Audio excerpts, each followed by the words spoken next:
Gun Stories with Joe Mantegna.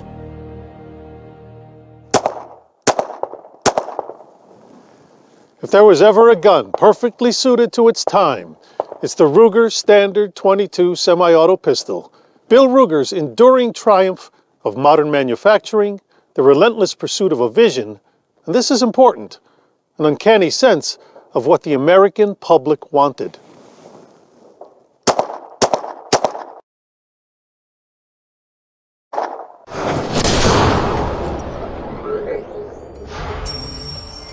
When I asked Bill Ruger which gun he was the most proud of all the guns he's introduced over the years, he said, I guess I'd have to go back with that little 22 pistol, the one that started it all.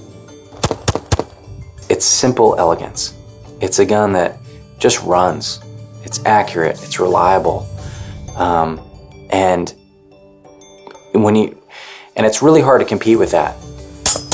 The Ruger Standard 22 semi-auto is a classic, of course, and it owes its creation or birth to a true classic as well, Bill Ruger. One of the great things about the Ruger Standard pistol, or the Mark I, or II, or III, or whatever it is every time another company besides Ruger makes a 22 pistol, the first thing they say is, we're really going after Ruger on this one. Yeah, not so much. It's the most successful 22 handgun of all time, and for good reason. I mean, they've sold well over 2 million of these guns. I mean, it's part of Americana, but most importantly, the thing about the Ruger that people don't get is, it's the gun that made my generation allowed to get into handgunning, which has become a huge segment of the American gun market.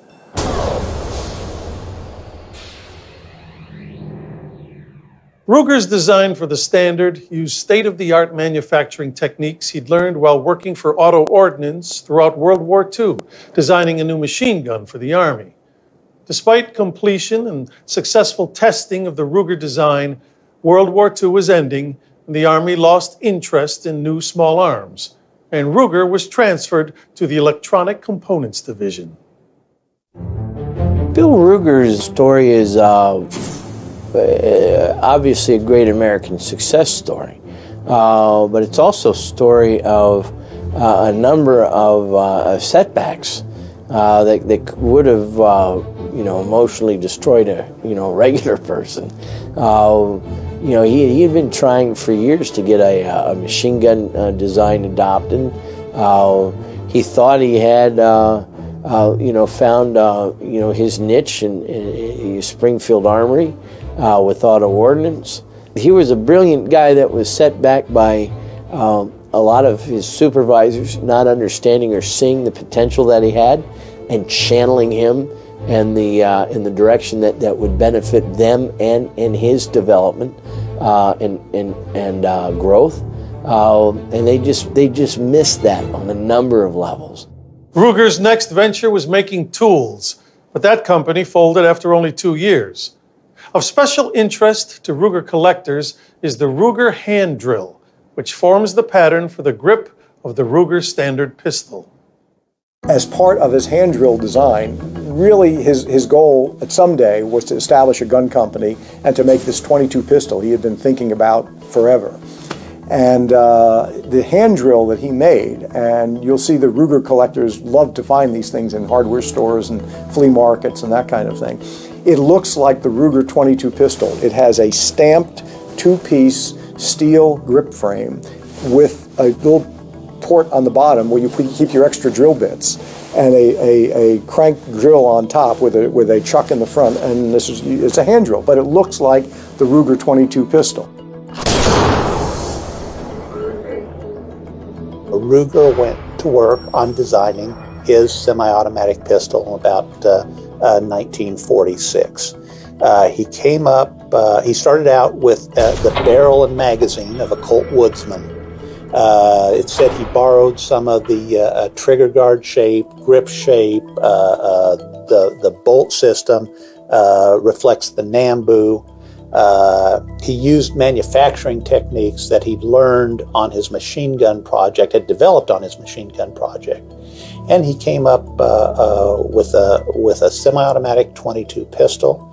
applied for a patent in 1946 that was finally granted in 1953 for modifications to the bolt. He found an investor who on January 1st, 1949 invested $50,000 in Sturm, Ruger and Company, and they began manufacturing this very inauspicious two-story wood frame building that's come to be known as the Red Barn. Bill Ruger had the good fortune to live in the right neighborhood. His neighbor, Alex Sturm, had been in the OSS in World War II, married Teddy Roosevelt's granddaughter, and more importantly, collected guns. The two men became fast friends, and it was Sturm who provided the $50,000 seed money to launch the new gun company.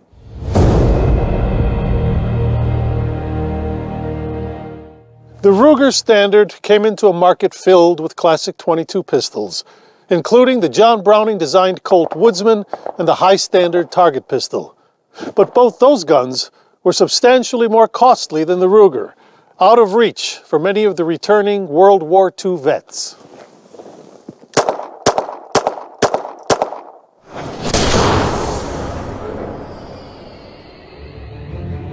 When the Ruger Corporation, the company that made the machine tools, went under, Bill got financing from Alexander Sturm to the tune of $50,000, and that money was borrowed from Mr. Sturm's father. And with that $50,000, they were able to design and build the first 100 guns that were the Ruger .22 pistol, which we now call the Ruger Standard pistol.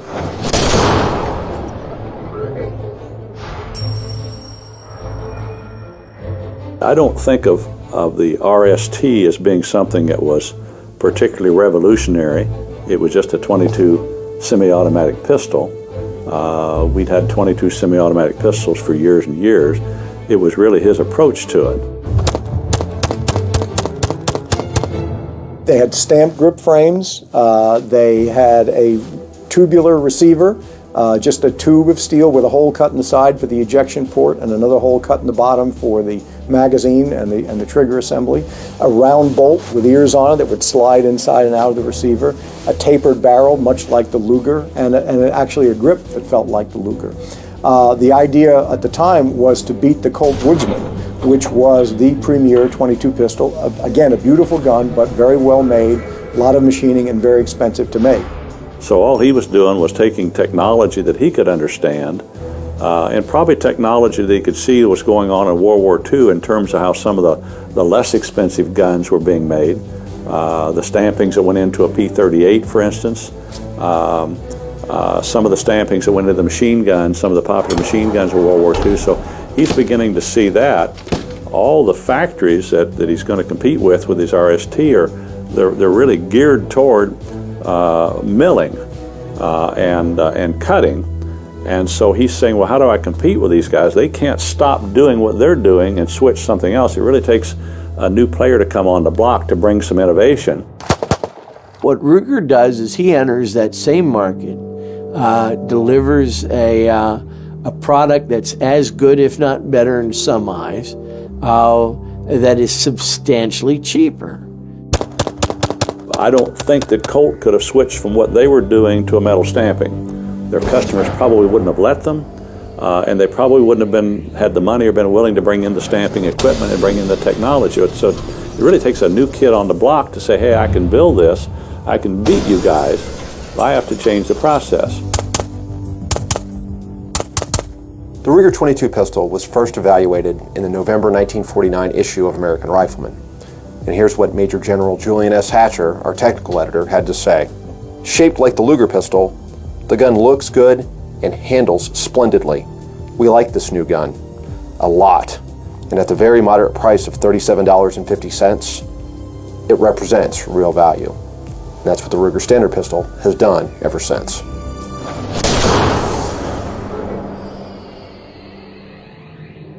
The first ad in American Rifleman, along with a very positive review from Major General Julian Hatcher, resulted in a flood of orders for the $37.50 pistol.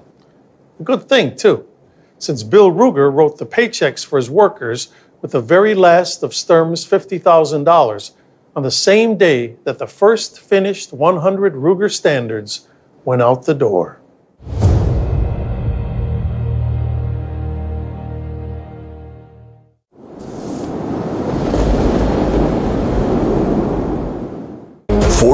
First responders from across Montana. Ruger got a huge boost in 1953 when master competitor and gunsmith Jim Clark won the National Civilian Championship at Camp Perry with an out-of-the-box Ruger 22. The only modification was black friction tape wrapped around the grip.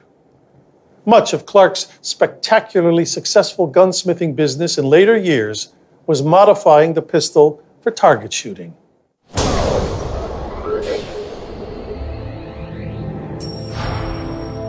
There was one thing that Ruger had that these others didn't, and that was that both the front and the rear sight were integral with the barrel and frame assembly. It had some functional advantages over the Colt Woodsman. For example, the Woodsman, like a lot of pistols, had a slide that moved back and forth when you fired it to eject the cartridge and load a new one. The rear sight was mounted on the slide, and necessarily there had to be some wobble, some tolerance in there to allow the slide to go back and forth.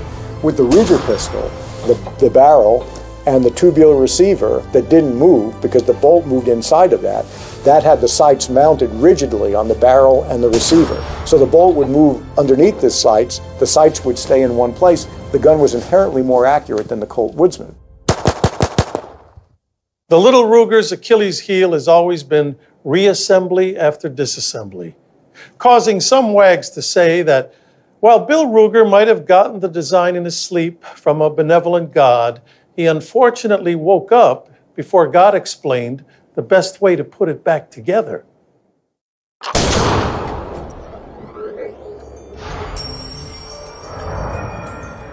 Disassembling and reassembling, well, disassembling is easy. And you just swing through it. And you think, I got this baby knocked. And then you go to put it together again, and there's this little hanging strut that has to be seated perfectly in this little tiny cup. And if it's not, and it's so easy to put it next to it. I really didn't know where to begin. I mean, there's an interesting little knob on the bottom of the frame, and at the base of the receiver, and I got the thing apart. I figured it would be intuitive, to like 1911 is almost. A lot of guns are very user friendly. Well, that is not the case with the standard pistol. And trying to get it back together, I'm not sure if I'd ever got the gun back together if I didn't have help. So consequently, Ruger 22 automatics are the least clean guns in America.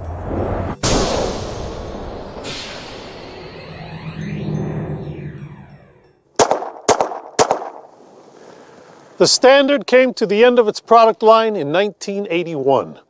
The next year marked the introduction of the Mark II 22, followed several years later by the Mark III.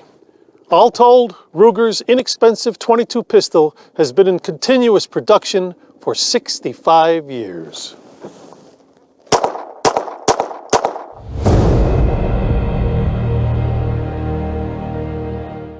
An entire industry has grown up around the Ruger semi-auto 22s, some focusing on target shooting needs, others purely cosmetic. Ruger makes a number of variations of their pistols, including a 22-45 version that mimics the grip shape and angle of the 1911. And even an ultra-lightweight version designed for a silencer.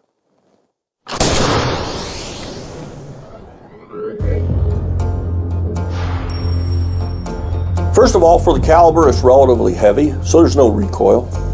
They always have decent trigger pulls, even the ones with all the safety mandated gadgets on them, like the Mark III. I probably put 6,000 to 7,000 rounds through that gun in 2-3 years. And I don't think I ever had a malfunction. They make a huge variety of them. The U.S. military used it as a training gun for a long time. There are a lot of them out there. They've got Mark 1s, which was the first one. Didn't have a bolt hold open. On the last shot, the bolt didn't lock back. Then the Mark 2 had a bolt hold open, which is the one I have. And now they have a new Mark 3s. This got the loaded cartridge indicator on it. But what a successful design, reliable, everything you want in a .22 handgun.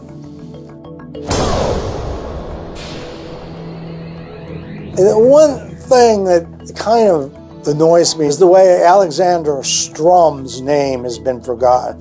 I mean, he was a guy, wealthy Harvard graduate, interested in manufacturing he wanted to invest in manufacturers, and he was the one who believed in Bill Ruger. And then at the age of 26, he died. And he's sort of forgotten the name. It used to be Strum Ruger.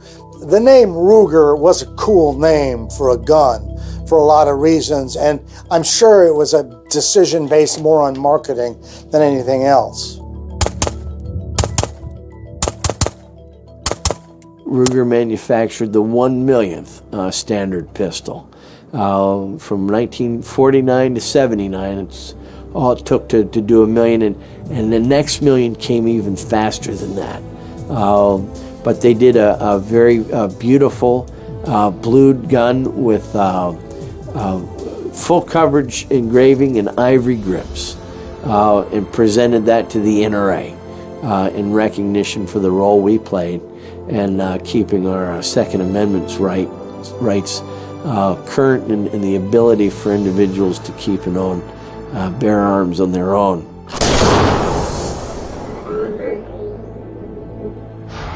It was one of those, man, moment, machine kind of gelling of history, the right man in the right place at the right time, that brought about a classic that to this day is the standard of .22 semi-automatic handguns worldwide.